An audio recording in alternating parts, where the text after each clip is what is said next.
Hello, beautiful people. My name is Emma. And I'm MC. And we are your hosts of the G-Forces podcast.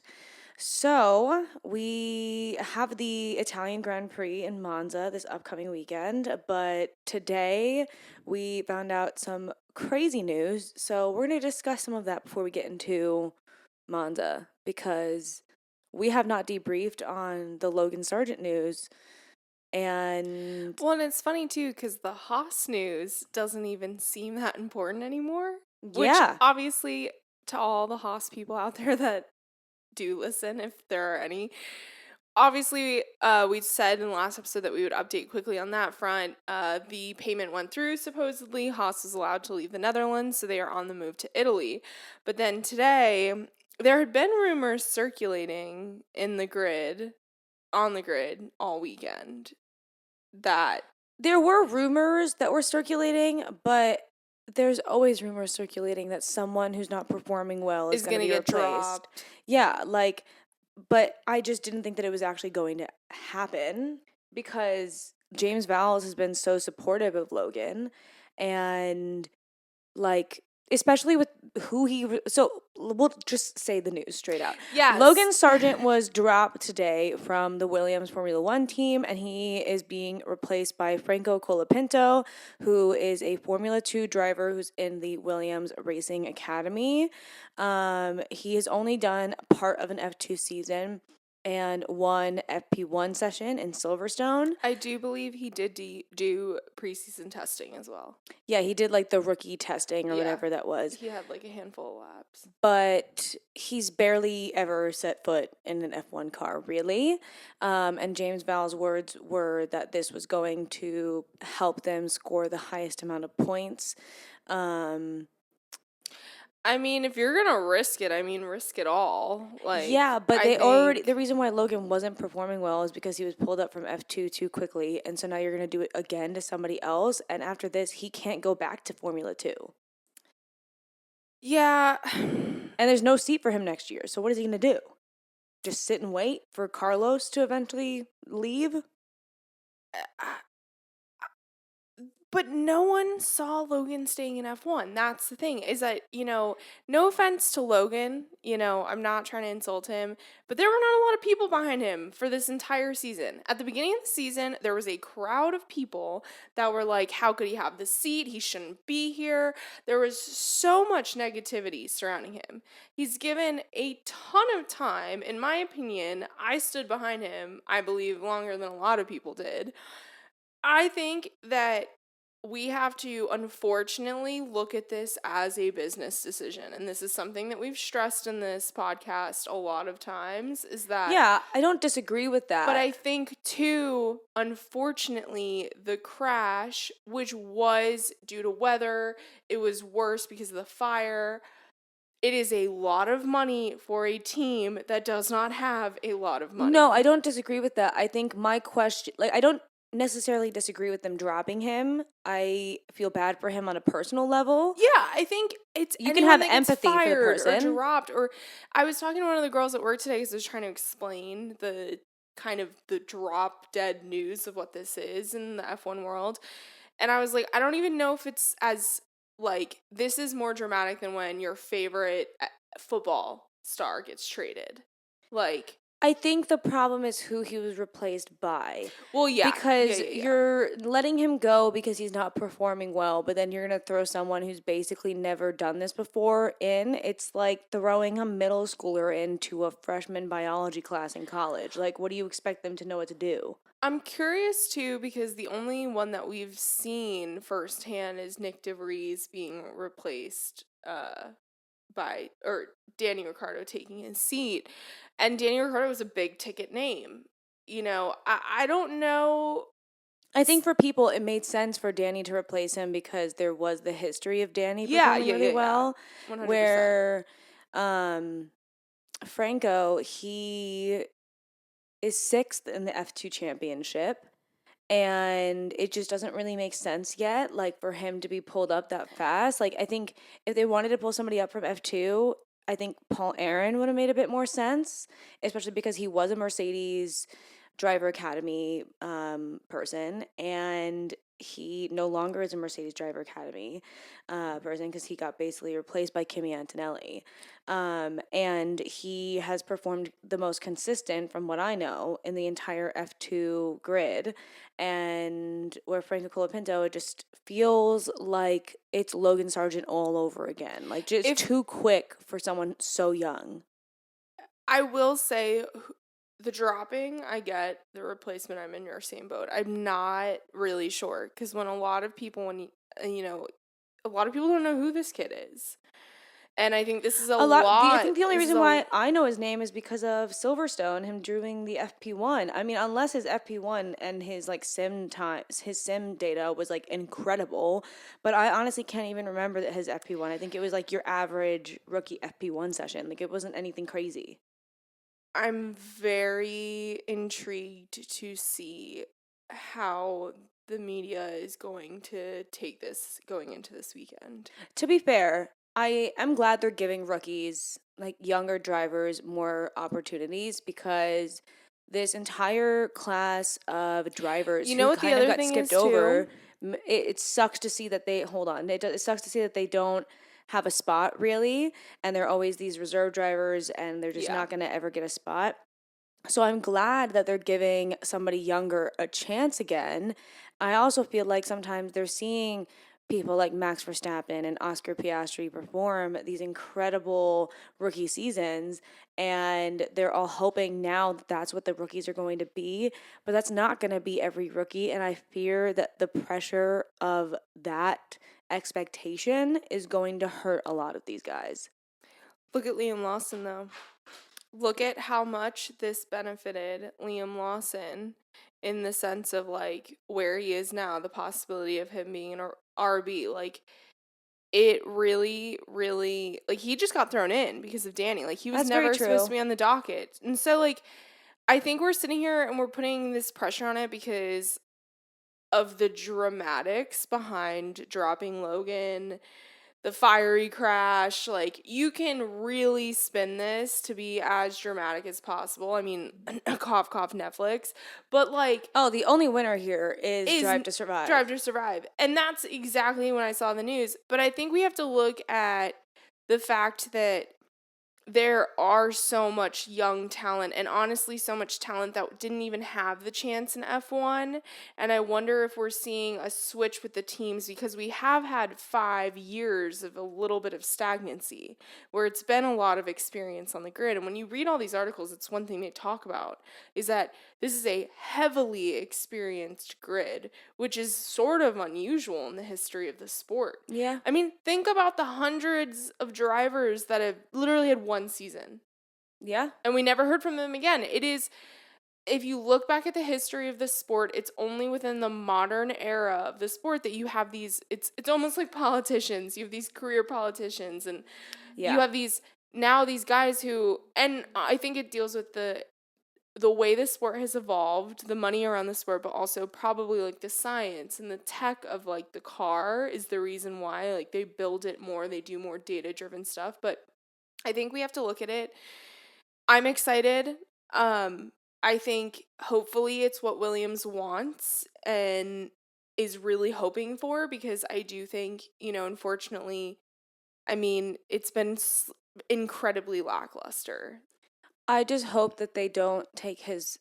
I hope, Franco has a good performance, but I also hope that if it's not a good performance, they realize maybe it's not him and maybe it is the car. Well, the other thing is, too, they have both seats filled next year. They're just putting a guy in probably to figure it out. Like, I wonder if they would just... I mean... What did they tell this kid to get him to leave F2 this fast? I also wonder, too, how, like, I have to look back and go race by race, but how many times has Logan crashed? He's only actually had 3 large crashes. Large crashes, but how many times has he hit the wall? How many times and I'm not saying, like, if we're It's far less this season than it was last season. I think we've seen... I agree. I think because he hasn't crashed as much, but his performance hasn't been great, we almost forget about how he has been this season because we just haven't spoken about him. Well, and I wonder too if it was just at the point where, I don't know. I'm sure we'll hear more on it, but yeah, I think we have to look at, there have been incredible performances in the past and there have been, even more dramatics than this, but I think it's hopefully what Williams, I hope it's just not like a failed attempt at success and then it's just even more miserable. Yeah. Yeah. I did see that Alex posted something for Logan's like going away. So I'm glad that they have that. I think Alex has been quite supportive of Logan, so I'm happy to see all of that. Yeah, there's not really much more to say on it, at least as of right now. When we find out more throughout the weekend, we'll let y'all know. Yeah, I'm sure this will be a hot topic. I think Alex Albon, unfortunately, is going to be bombarded. I think James Vowles is probably going to be all of his audio clips of him being sassy and like pretty aggressive in Mercedes days is going to come out. There's going to be a witch hunt for Williams right now. I mean, didn't we have the same vibes when Nick DeVries got like people lose their minds, understandably. But again, this is a business and this is a very expensive business. And I think from what I'd heard, there had been comments from Williams about like the level of expense that this crash was. My guess is that there was probably, because of the replacement, I'm guessing that this happened over the last 24 hours. Somebody higher up financially in Some Williams investor was like, probably was like, get rid of him or we're pulling our money or something like that. Like, this has to happen because we're at a loss right now. Yeah. I don't know. Because at the end of the day, each of these teams are businesses, and in a regular company, you're going to fire someone if they're not performing well. Or if they're costing the company a lot of money. Yeah. I hate to think about it like that, but that's how it is. And like, I was thinking about it today. It sucks firing somebody in the real world, and in F1, it's just on a higher level and a more public level, so we're all watching it. Yeah. That's it. It sucks. It's moments like this where I hate how small the pool of athletes is. Like, and this is like a weird dichotomy because I love how invested the fans are allowed to get with these drivers, kind of how each one, like, who's your favorite driver? Who's your team? Like, I love how much, like people just, like, get involved, but I also think it sucks because when the spotlight's on you, it's even more on you. Like, I think about how many football players or soccer players or things like this where they just, they're not performing or they have a bad injury and they're like, you're, like, think about the way we used to talk about college sports. We were just another number. Yeah. We were always replaceable. And I think that is the hardest thing to realize about athletics specifically, is that you are always replaceable. It doesn't matter if this was your childhood dream, or it doesn't matter if he was the best driver, the best karting kid out of America. There's going to be 100 other kids that are going to be better. Well, that is very true. It doesn't matter if you've won a million times when you were younger. Nico Hülkenberg had a massively successful younger career, and then he hasn't been as successful since he's come into F1. I just think that this is something that we have to remember, that this is like, just being a professional athlete is not only so physically demanding and emotionally demanding, but it's like every performance is about your job. Yeah. And that's the scary thing. So I think at the end of the day, like, I think we're going to be fans for the rest of our life. I don't think this is the last time we're going to see an incident like this, unfortunately. It sucks that it happened with one of our favorite teams. But, it's a dog-eat-dog world. I had a college coach that used to say that every time you come to practice, you're fighting for your spot to remain on the team. Yeah. Which is the same thing in F1. Every time you come and you get in the car, you're fighting for your spot to remain on the team, unfortunately, or just even remain in the sport. And I think the amount of rookies that are coming up really tells you, like, there's so many men and women who want one of these 20 seats.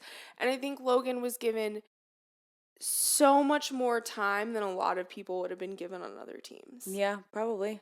And I think more time than Nick DeVries was given. I think while it doesn't seem like it's rainbows and butterflies between Williams and Logan, I think we have to remember how much Williams defended and backed Logan this entire time until this moment. Yeah. It sucks, but I think it's never going to be a happy ending with this. No. I don't even think if they ended on the most amicable of terms, I think it would still be uncomfortable.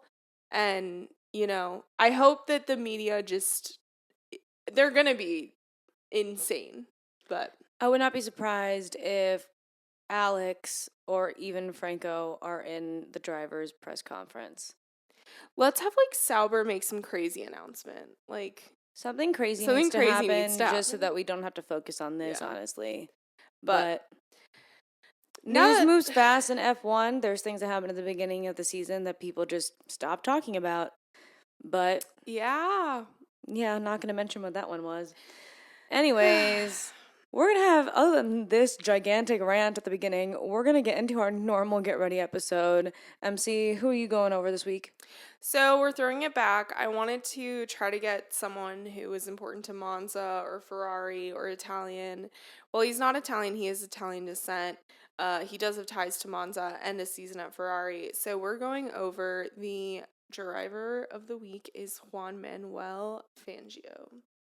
Awesome. So throwing it back to the 50s and the 60s. Cool. Mostly the 50s. Honestly, the 50s. Just the 50s. Scratch the 60s. He drove in the 50s? Yes. Okay. Awesome. What about you? I am going over the 1971 Italian Grand Prix. I don't think I've gone over a race in the 70s much. No, I did. A couple during Spa, I went over the one, I think, in the 70s. I think it was the one that Jackie Stewart was stuck. Yeah. This is another Jackie Stewart race, but he's only in it briefly in this conversation because of stuff. Not going to get into detail yet. We'll talk about that in a bit. And at the end, in our final thoughts, we'll give our opinions on the Ferrari livery for this week. If you haven't seen it yet, Mary Catherine, we'll take a look at it in between recordings. I'm just going to... Was it there Vegas? Or when did they have the McDonald's thing going? McDonald's was last year, I think. Was it last year, Monza? I think it was last year. This year's carbon fiber. Yeah. We'll talk about it later.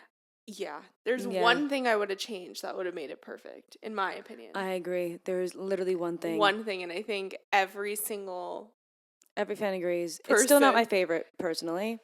But yeah, we're going to get into it.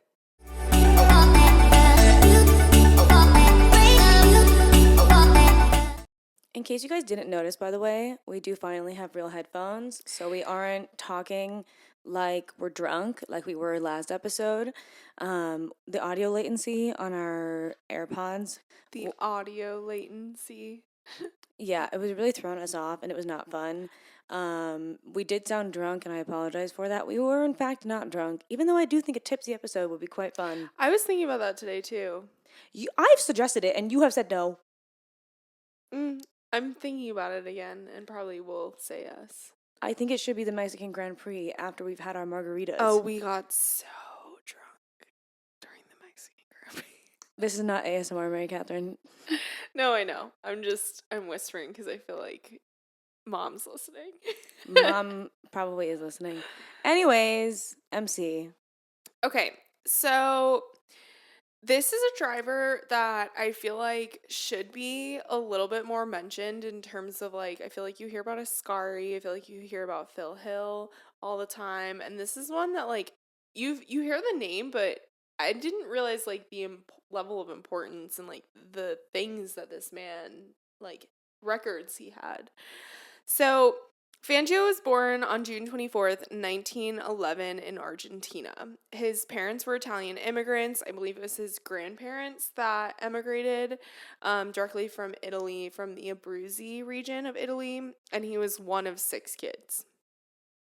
Around 1922, at 11 years old, he was he began working in a mechanic's garage where his love for racing cars really took off.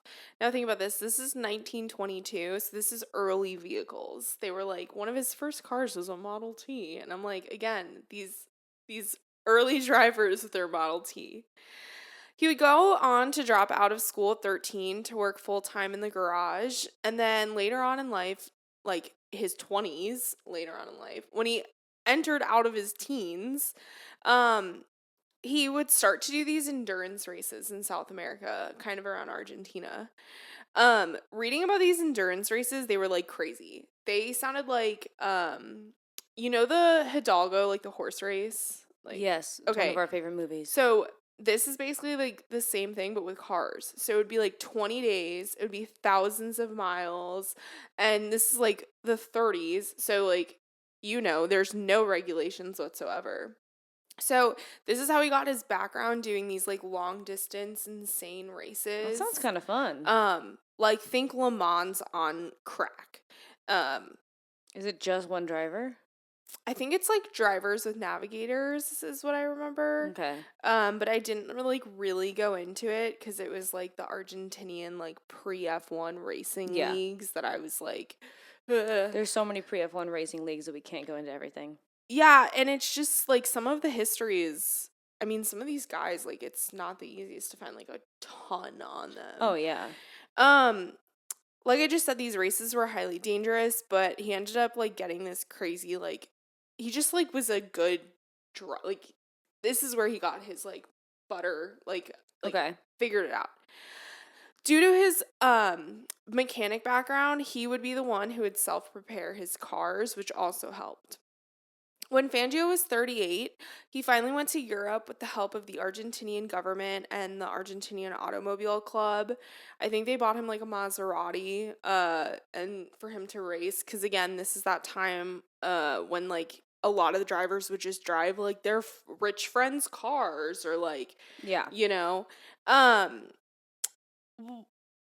Sorry, I lost my place. He brought unrivaled knowledge due to his experience, but he was also considered, I mean, he's 38, he was considered quite old for the sport. He would go on to win a ton of races when he was there in the late 1940s, I think around 1949.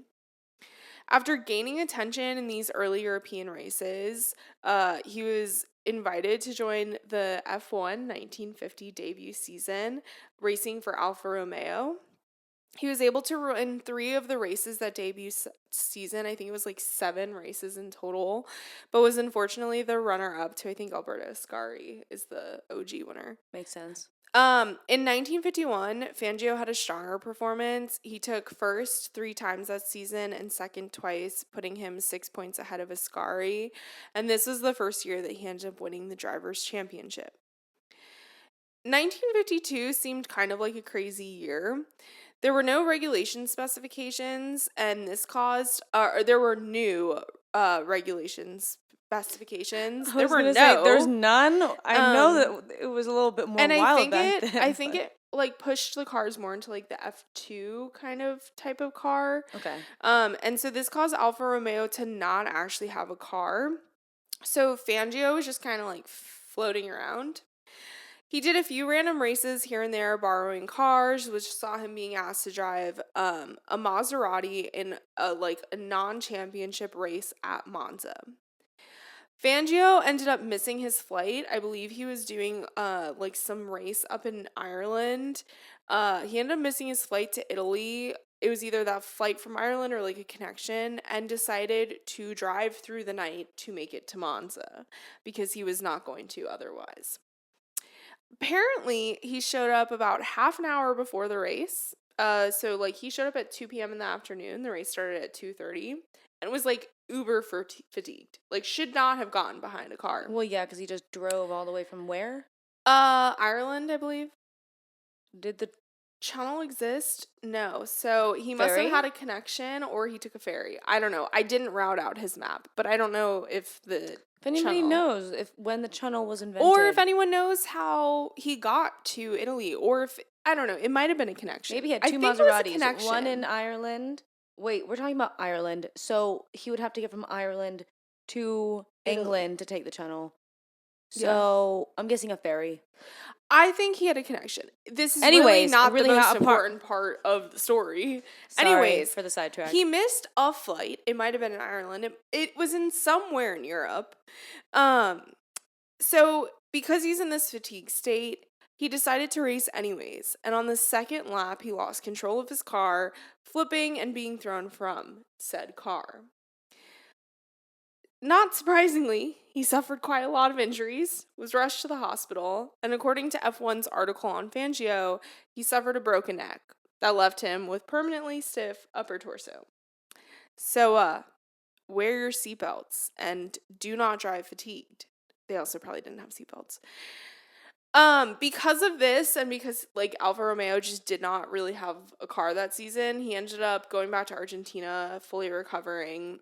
So this was like the 1 year out of like his entire career. This is the year that he technically like didn't race in an F1 season. Okay. Fangio returned to racing in 1953, joining Maserati for the F1 season. Ferrari was really dominant, and Fangio was only able to place second overall behind Ascari. When the 1954 season started, Fangio started with Maserati, but switched mid-race to join Mercedes-Benz, who was, I believe, new on the grid that season. That year, Monza was particularly crazy, with Alberto Ascari and a young Stirling Moss at the top of the race in first and second. Fangio was in third, unable to catch up, but Ascari's engine failed, and apparently Stirling Moss's engine blew up before the finish line. So amazing. Fangio was able to take first. Fangio was able to be quite victorious this season, and this was his second F1 championship title. Why does it feel like every time we go back to races in the 50s, every single race, there's like an engine explosion, something psychotic that happened? You end up finding out that they were like Fangio just was known for carrying wrenches around. Like he would work on his own car. Just feels like they were duct taping their car together. I also just like, I mean, we've seen the videos of the pit stops in the 80s when like the cars go on fire because of fuel. I mean, think about, like, they didn't even have freaking barriers for the Monaco harbor. Yeah. Ascari went into the harbor. 1955 was his third championship win, but this is unfortunately overshadowed by what we've gone over before, the 1955 Le Mans accident where, like, over 80 spectators passed away. In 1956, Fangio made the move to Ferrari. Apparently, unsurprising, because we've seen this before with drivers from back in the day. Oh, no. He did not have the best relationship with Enzo, but with his mechanical experience, they ended up choosing him because I think their car around this time was particularly difficult. Because this was not a match made in heaven, in the beginning of this season, it was tense to find their footing. Even around this, Fangio was able to secure another world title. He did not stay at Ferrari for long. He did one season, and in 1957, Fangio was back racing with Maserati. I feel like there's only a few drivers that ended up staying with Ferrari for many years at that time, and it was because of their personalities, I will say. Apparently, everything I read had Fangio, like all the drivers had really good things to say. Like he was known as a gentleman. He was like, apparently there was like some quote where it was like he's 40% person, 60% car. And Enzo Ferrari is the only quote that I saw that was like obviously negative. And essentially there was a quote, I tried to find like where this was from to see if it was like to fact check, but ad-libbed, it was something along the lines of like, Fangio's just like one to like sit there and just like climb his way to the best car. And I think one of his teammates or someone on the grid at the time was like, it's not the car, it's the driver that makes it the best car. Basically sitting there and saying that like Fangio was one of like, was the reason drivers. Why. And it's actually, I'll tell you at the end, I'll get to that. In 1957, Fangio was back racing with Maserati. And according to the Motorsports Hall of Fame, his performance in the 1957 German Grand Prix is something often brought up. Apparently, the car that season had a weak rear suspension, so he decided to not take a full load of fuel, hoping to only pit once and create a mega lead. Unfortunately, he had essentially before his first pit stop, I think he had up to a 30-second lead, and the gaps were bigger at this time. Pit stops were a lot longer. Apparently, after he pitted, his pit stop was just horrible. He ended up getting passed, but was able to do some incredible laps and then ended up winning the race by 4 seconds. Okay. So, that was like, this German race is one that's like constantly talked about. In the late 1950s, there was a non-Formula 1 race in Cuba. In 1957, Fangio won the race, but the 1958 race was a little bit different. On February 23rd, 1958, 2 gunmen of Fidel Castro's 26th of July movement came to Fangio's hotel, broke in, and kidnapped him. The president of Cuba, Batista, told race organizers to continue on with the event even though Fangio was kidnapped, and they had a team of people looking for him. Apparently, he was moved to a few locations. One article said 3 houses. And his kidnappers even allowed him to listen to the race on the radio. Apparently, they discussed the revolution going on in Cuba, and then after the race, they returned him back to, I believe, the embassy. Apparently, the whole point of the kidnapping was to embarrass the president and to cancel the event. And subsequently, a year later, for those that don't know, in January of 1959, the Cuban Revolution overtook the government, and the 1959 race was subsequently canceled. So, how have we never heard about this? What happened in the world?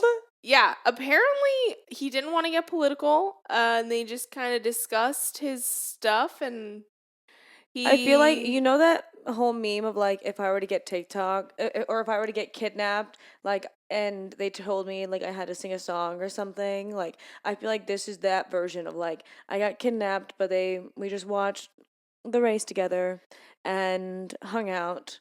I'm sure it wasn't that great. I'm sure it was a horrible experience for him. I mean, I think just the detail that they let him listen to the race. That's insane to me. Crazy. But apparently, I think it goes to show that he was probably pretty much a gentleman of a dude if his kidnappers were, just chit-chatting Total the Cuban Revolution with him. So fast forward to the 1958 season. After the 1958 French Grand Prix, Fangio announced his retirement. Almost everyone had words of respect when speaking about Fangio, except for Enzo, and this is the quote I was talking about earlier.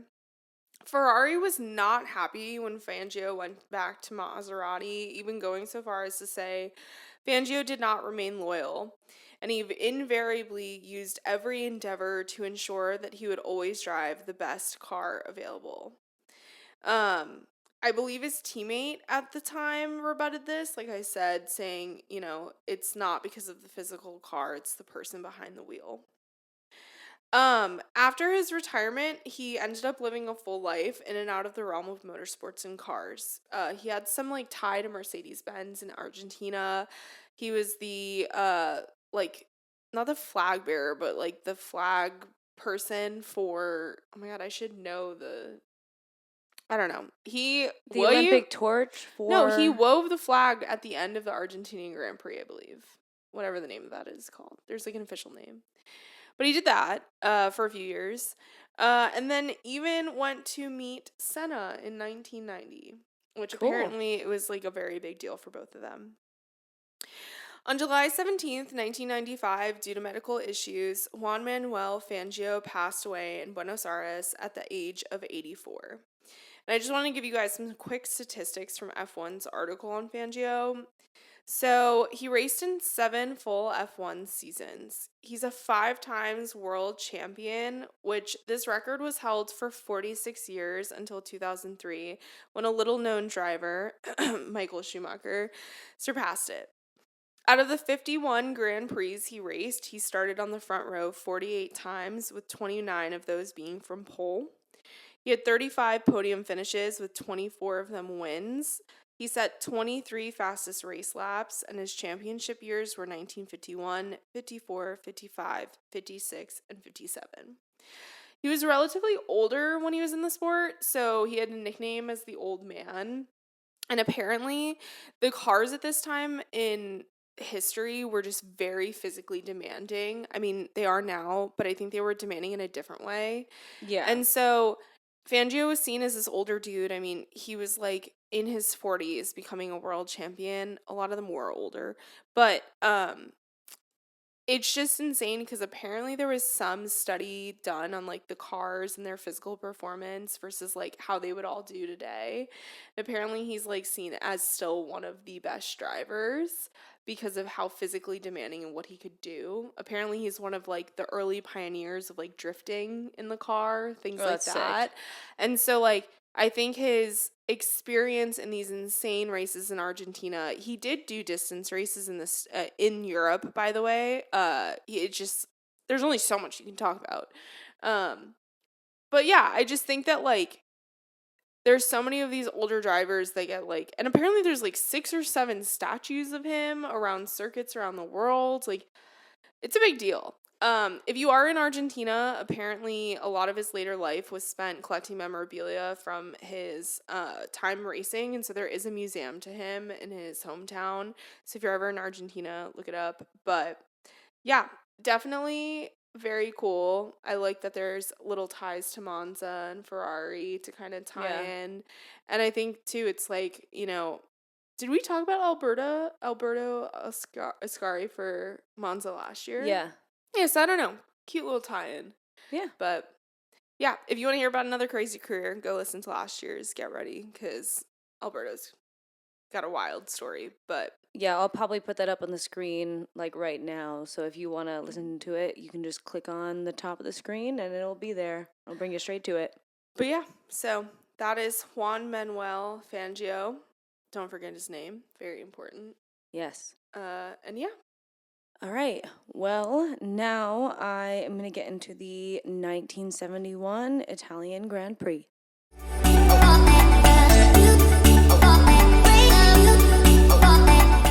So the 1971 Italian Grand Prix at Monza was the last year that we didn't have the chicanes, that's some of the chicanes that we know of today. This was the year that everybody kind of was like, we need safety measures. We cannot, I know it's called the Temple of Speed, but like we can't have that much speed. It can't be the Temple of Speed and Death. Yeah, we can have speed, just not death. And so that's kind of why the chicanes were added. But this is the last year at Monza that we didn't have those chicanes, and it was the closest an F1 track other than the Indy 500. It was the closest, because some F1 cars did race in the Indy 500. It was the closest an F1 track ever got to an oval, essentially. So many cite it as the finest F1 race of all time. Wow. Which, sure. You're like, I'll see it I'll believe it when I see it. For about 30 years, it was the fastest race with an average speed of about 150.754 miles per average, like per driver. So it was for 30 years the fastest race. And the reason why it was crazy is because the top 3 were only separated by 0.09 of a second. The top 4 were separated within a blink of an eye at 0.18 seconds. The 5th place was only 0.61 seconds off of first place. So the top 5 all finished in less than a second of each other. So they basically all crossed the finish line at like the same time. Yeah. So, this season, Jackie Stewart had already won the title, but his car had a Cosworth V8 engine, so it was expected to struggle alongside every other car's V12 engine here, because they just needed the larger engine for more speed at this track. So it was expected that he wasn't going to perform as well, but in the end, it didn't really matter for him because he had already won the championship title. So We have qualifying, and a driver named Chris Amon, he was driving in a Matra, took pole, although this feels so Monza of it.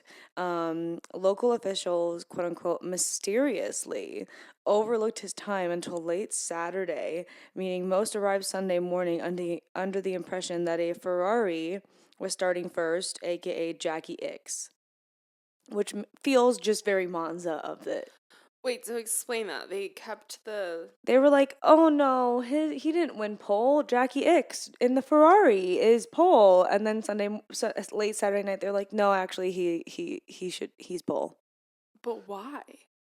I think they wanted Just the to make the Italian people fans. happy? Yeah, Okay. yeah. Okay. There's something else that also. The other Ferrari actually jumped the start. Clay Regazzoni. Clay. He jumped the start. He started 8th, and in like a matter of a second was first, and it was overlooked completely by the Italian officials. So yeah, I think there was a lot of like, we want Ferrari to win energy, which I get. I totally love the energy from the Tifosi. Viva Italia. I get it. But also fair is fair, and let's follow some rules sometimes. Anyways, so a driver named Ronnie Peterson, driving in a March, did much of the early leading, and then followed by the Tyrrells, Ferraris, and BRMs, etc. An unexpected driver in the leading group was Mike Hillwood in a Surtees, and he was actually a motorbike legend. And he started 17th, and he did admit that he had never done slipstreaming before. So he learned fast, because that's basically all you do at Monza. It's just like going off of a slipstream. So yeah, that was great for him. Jackie Stewart's engine blew up at one point. Blew up. I just wrote blue, but his engine blew. I'm assuming I meant up.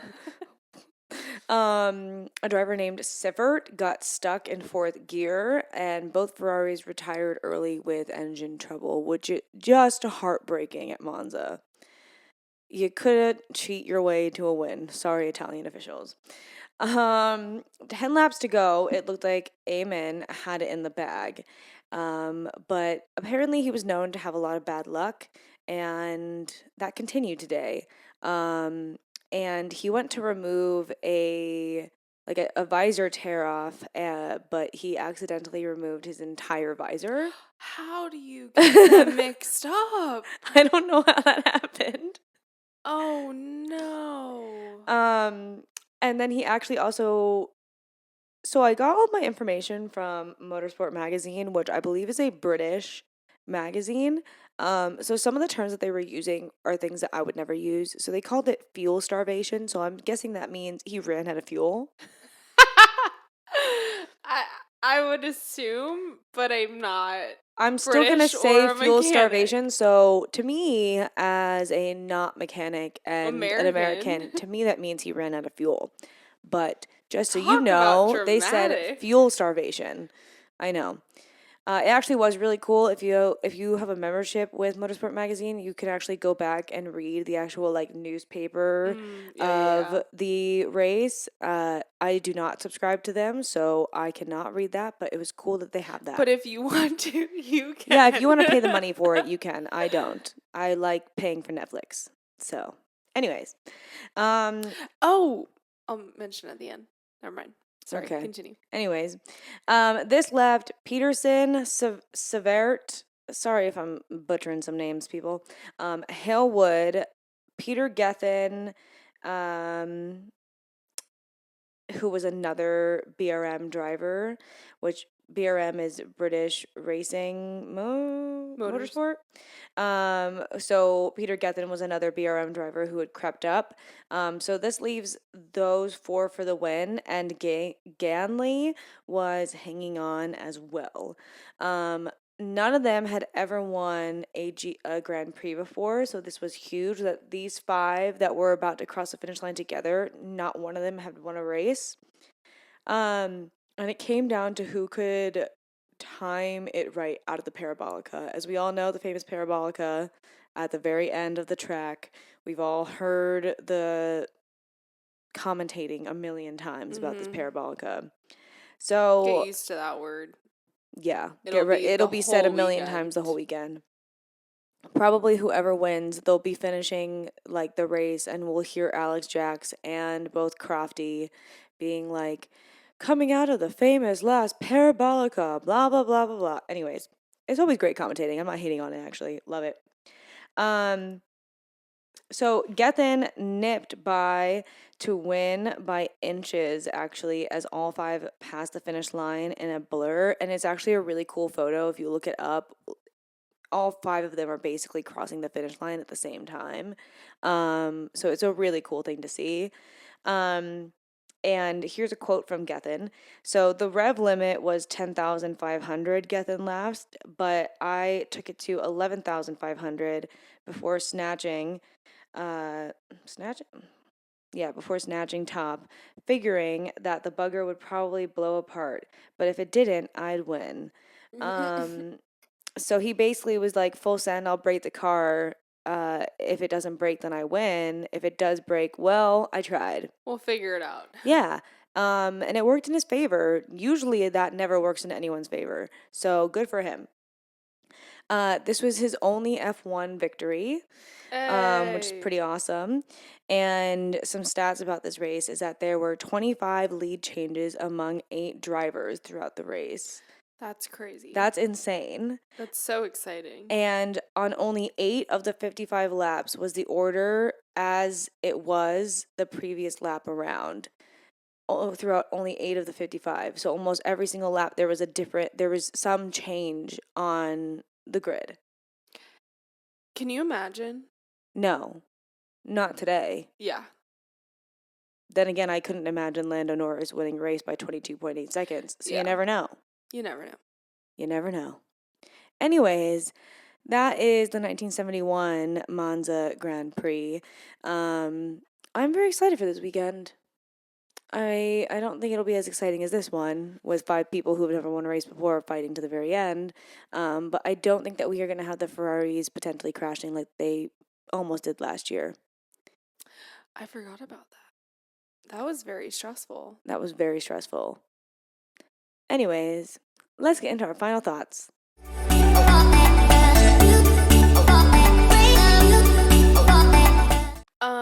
So the thing I was like, in the middle of yours, when I was looking up my research for Fangio, it looked like there was some sort of Netflix documentary on him. Oh. But when I was doing the research, I didn't have access to Netflix, so I couldn't, plug in and watch it. Sorry, I can't remember the password or username. I apologize for that. Yeah, and it's Emma's Netflix, which is very helpful. But, yeah, so we'll have to check that out, see if it's real. It could be not a real documentary, or it could be absolute dog shit, or it could be amazing, but we'll have to check it out. I'll look it up. Yeah. So, you go. Oh, I was just going to say, I think it's going to be an exciting race. I also think it's going to be an interesting one, throwing a rookie in there for one of the fastest races of the season. I genuinely want to know what the expectations are from Williams, if this is literally just, hey kid, you don't have a seat next year, but just have fun, or if this is you need to be tested. Is he going to be dead last? They said this, we believe that this is going to get us the most points. Yeah. Which is a huge expectation. Crazy thing. But if Alex Albon can't get any points yet, it's a lot to expect of rookie. Alex Albon has gotten points. Does he? Yeah, Williams is 4 points. Sauber is the only team currently with 0 points. I don't remember that. Yeah. Williams is out of... Williams has points. Barely. Hey, it's better than Sauber. That's true. I don't know. It's going to be interesting. I just hope that there is not carnage. I hope that this is what Williams wants. It does suck knowing that we are going to be going into the weekend, and you always want teams to do well at their team home race. And so it would be nice to see a Ferrari do well this weekend. And even after this past weekend in the cool down room, Charles knows it's not going to happen.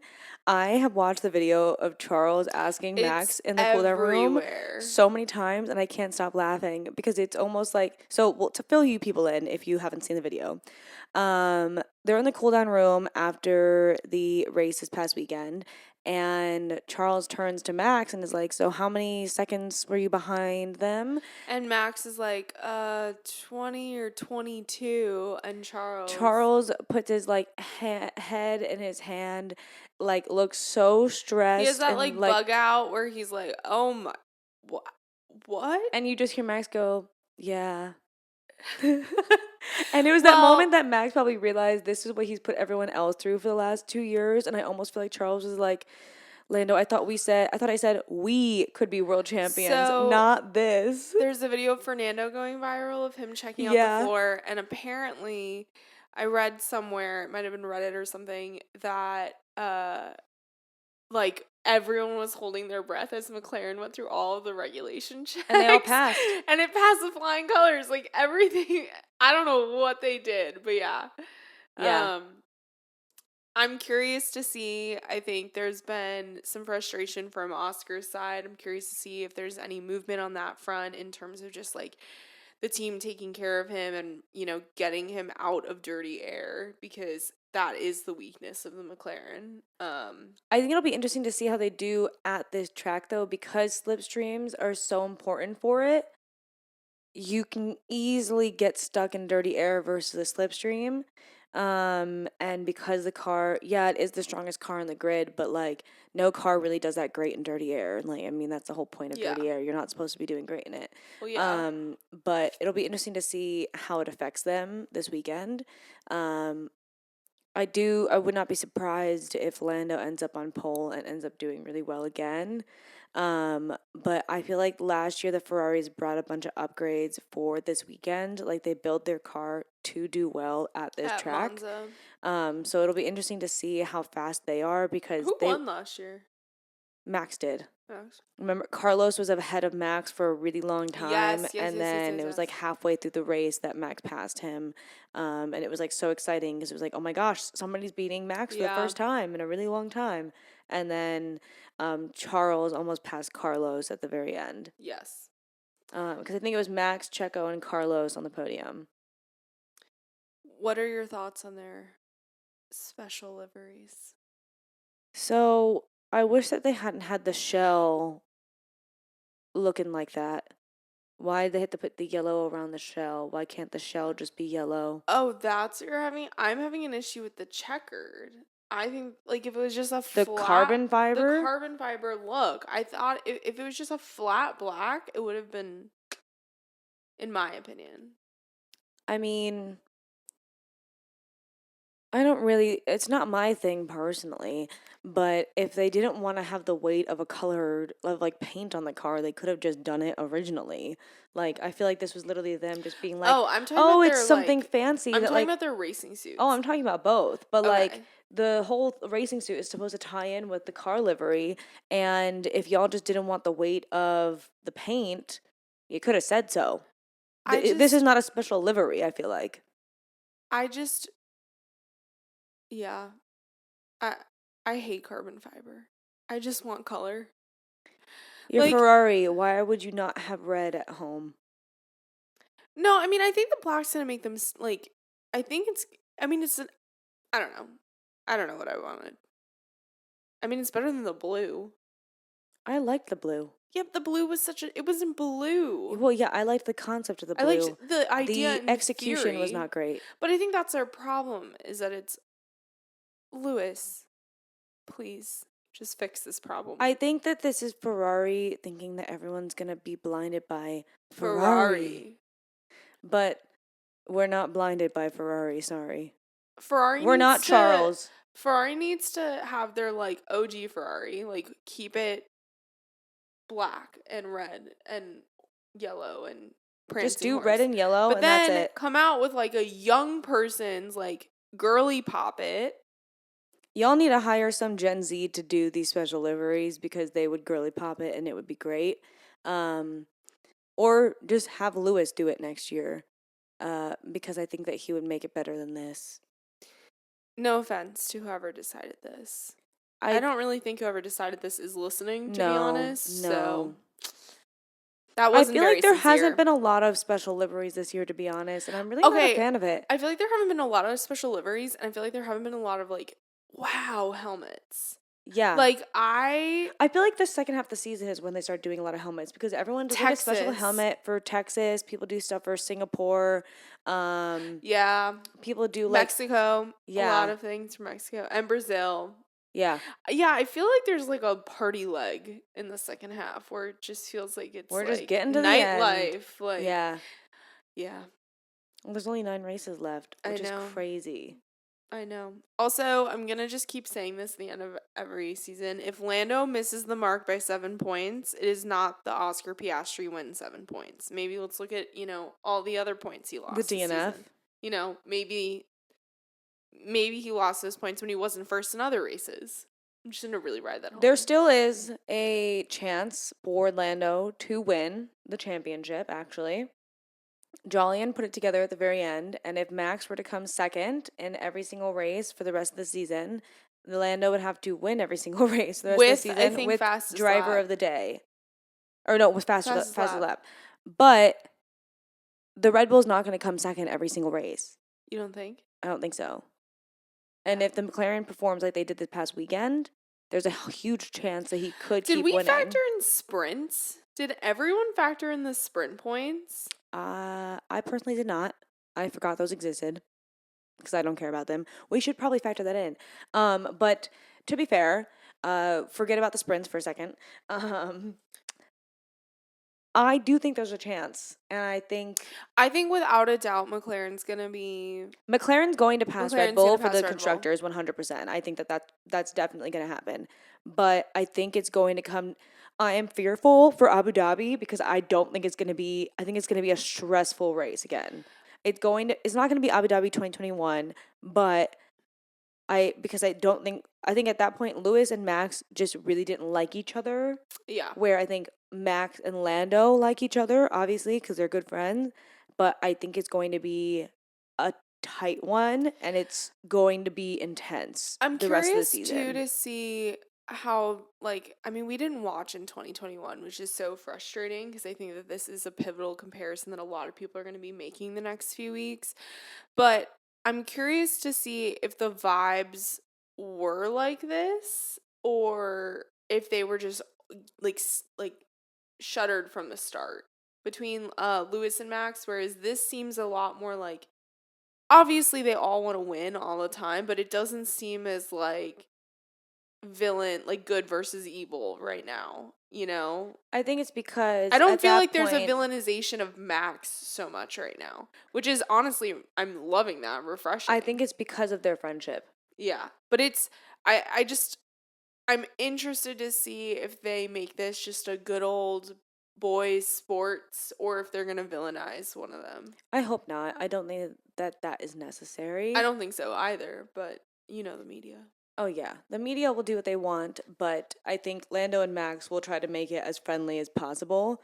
And even, some of the comments that Charles has made about Carlos recently were, he was asked what he would miss most about having Carlos as a teammate, and Charles' response was that, Carlos as a person. I was going to say Charlos. Carlos as a person, because Charles was like, when we put our helmets on, yeah, there's sometimes that we really disliked each other strongly because of things. But then the moment we take the helmet off, we are good friends. We get on really well, and I really like him as a person. I'm going to miss him as a teammate. I mean, I have some really fantastic memories with past teammates. Memories that, I hope they look upon fondly. You are with those people so much all the time that, you that's all you want is to have that good relationship. Oh, yeah. And so I think to sit there and to see a storyline like the Lewis and Max plot really sucks, or even sometimes the way the media focuses on Esteban and Pierre, where it's obviously you're not going to get along with every single person, but yeah, I think it seems, and I also wonder too if it's because the 2021 season was Lewis versus Max, whereas this kind of feels a lot more like anyone can win, you know, in terms of the races. Obviously not drivers and constructors, but we've had 7 or 8 different types of race winners. So I think there's been this excitement amongst the drivers themselves because it's fun people again. have had the chance. People have had the chance to be on top. And so I think this season is just friendlier. It's competitively friendly. This weekend will